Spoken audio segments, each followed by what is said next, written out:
नमस्कार। News times network के कार्यक्रम समाचार चक्र में आपका स्वागत है। मैं हूं सर्वेश कुमार सिंह। समाचार चक्र में आज प्रमुख समाचारों की चर्चा करेंगे। ऐसे समाचारों की चर्चा करेंगे जो चर्चा में हैं। तो आइए देखते हैं आज के प्रमुख समाचार क्या क्या हैं जो सर्वाधिक चर्चा में हैं, जिन पर विचार किया जा रहा है, चर्चा चल रही है। समाचार विश्लेषण। सबसे पहले समाचार विश्लेषण में आज चर्चा करेंगे उन प्रमुख समाचारों की जो ट्रेंड में हैं और जिन पर चर्चा चल रही है, जो बहस का मुद्दा बने हुए हैं। ऐसे 3 समाचार हैं। राज्यसभा में रक्षा मंत्री राजनाथ सिंह का बयान, जिस पर उन्होंने कहा है कि पेंगोंग झील से भारत और चीन दोनों अपनी सेनाएं पीछे हटाएंगे और अप्रैल 2020 की स्थिति को बहाल किया जाएगा। ये समाचार काफ़ी चर्चा में है और इस पर संसद में ही कांग्रेस के नेता राहुल गांधी ने भी प्रतिक्रिया दी है।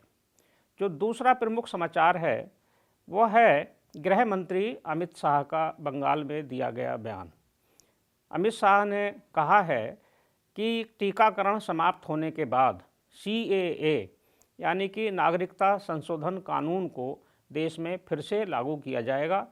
उन्होंने इसकी घोषणा कर दी है और जो लोग जिनको नागरिकता की आवश्यकता है इस कानून के अंतर्गत उन्हें नागरिकता दी जाएगी।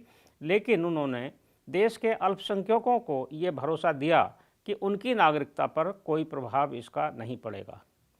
एक और प्रमुख समाचार कांग्रेस नेता राहुल गांधी से जुड़ा है। राहुल गांधी ने राज्यसभा में कहा है कि जो कृषि कानून है और देश की जो व्यवस्था है उस पर उन्होंने व्यंग्यात्मक लहजे में कहा कि देश में हम दो हमारे दो का कानून लागू है।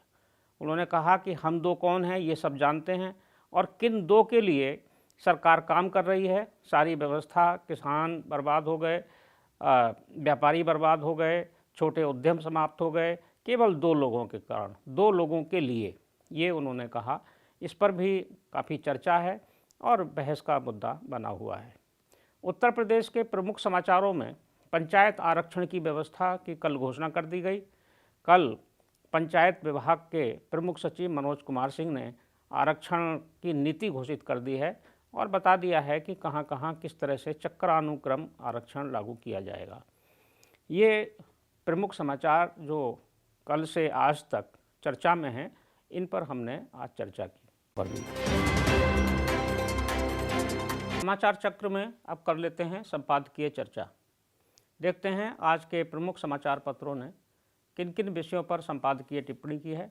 आज के 4 प्रमुख समाचार पत्रों ने, अमर उजाला, जागरण, हिंदुस्तान और नवभारत, चारों ने जो चीन की सीमा से सैनिकों की वापसी, पेंगोंग झील से जो सैनिकों की वापसी की घोषणा हुई है, रक्षा मंत्री राजनाथ सिंह ने जो घोषणा की है संसद में, उसी को संपादकीय का विषय बनाया है। सबसे पहले देखते हैं हिंदुस्तान का संपादकीय।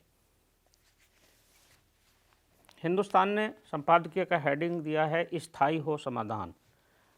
हिंदुस्तान लिखता है, भारत और चीन के बीच सीमा विवाद समाधान की दिशा में सकारात्मक प्रगति सुखद और स्वागत के योग्य है।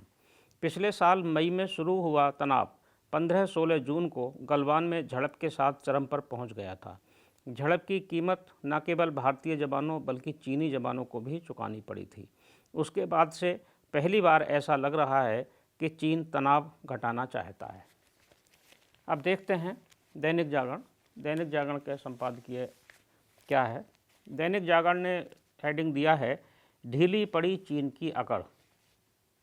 दैनिक जागरण लिखता है, लद्दाख में पेंगोंग झील के उत्तरी और दक्षिणी छोरों से चीनी सैनिकों की वापसी का सिलसिला यही बताता है कि आखिरकार चीन की अकड़ ढीली पड़ी। यह अच्छा है कि चीन को कुछ देर से ही सही यह समझ आ गया कि वह सीमा पर दादागिरी नहीं दिखा सकता।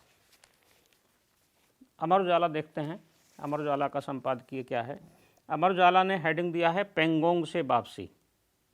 अमर उजाला लिखता है, वास्तविक नियंत्रण रेखा LAC के पास पूर्वी लद्दाख स्थित पेंगोंग झील के करीब भारत और चीन के बीच सैनिकों की वापसी को लेकर हुआ समझौता बड़ी राहत देने वाला है, क्योंकि मौजूदा गतिरोध में एक समय दोनों देशों के बीच तनाव 45 साल बाद चरम पर पहुंच गया था। नवभारत टाइम्स देखते हैं। नवभारत टाइम्स के हेडिंग है संपादकीय का आखिर बनी सहमति। नवभारत ने लिखा है, महीनों चले गतिरोध के बाद आखिर भारत चीन सीमा पर आमने सामने तैनात सैनिकों को पीछे हटने की प्रक्रिया शुरू हो गई है। रक्षा मंत्री राजनाथ सिंह ने गुरुवार को राज्यसभा में दोनों पक्षों के बीच इस बारे में बनी सहमति की घोषणा की।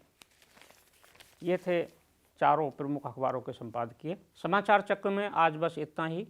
कल फिर मिलेंगे कुछ प्रमुख समाचारों पर चर्चा के साथ, संपादकीय टिप्पणी के साथ। तब तक के लिए मैं सर्वेश कुमार सिंह आपसे विदा लेता हूँ। नमस्कार।